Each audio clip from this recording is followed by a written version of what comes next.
Hello, my name is Lily Hoffman and I'm going to show you how to solve these equations using the instructional method. So first thing we need to do for number one with the addition equation is add in the place values that we are going to be adding. So what does that mean? It means that we have to add the ones place first, and then we're going to add it all up separately. So first we get 8 plus 9, which is 17.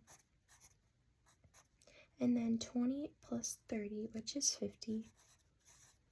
And now we just have 600 left over from these numbers. So we just add that up here.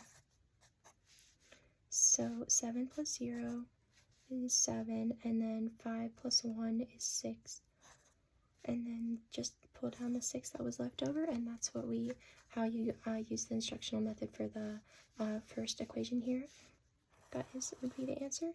So then for subtracting, that's a little bit more complicated. You have to make sure that you have everything suited for subtraction. So you know that you can't subtract 8 from 3. So you need to borrow 1 from the 5 and make it a 4.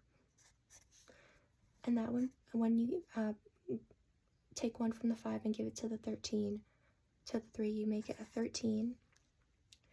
And then that's okay right here. You can take away 4 from 8. So we'll just bring that down. And then we can bring this down as well, since now we can subtract it. So 4, 4, 8. So now we have this number and we can subtract it. So 13 minus 8 is 5, or 8 minus 13 is 5.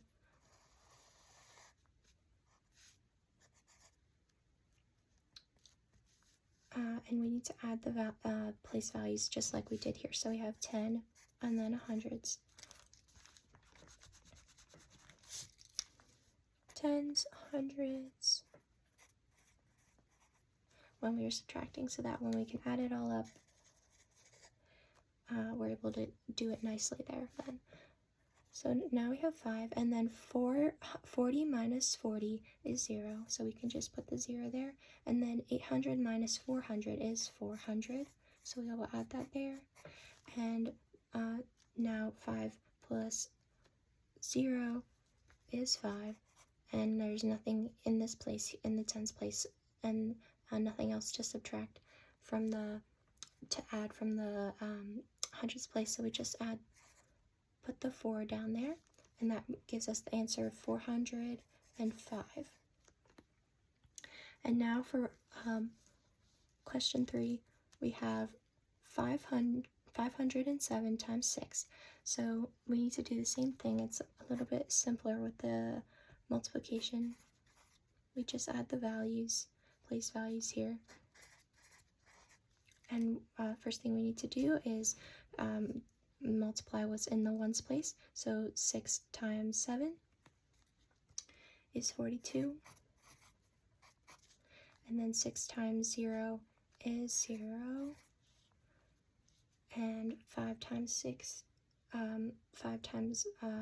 6 times 500 is 3,000. 3 zeros, because we know that 5 times 6 is 30. So we add the 2 zeros that would be there with the 500. So now all we have to do is just add it up together, and we'll get the answer for the multiplication problem. So that just bring the 2 down, bring the 4 down, and bring the 3 and the 0 down. And that is the answer for question 3, 3042. And that is how you use the instructional method for each of these operations. Thank you for watching.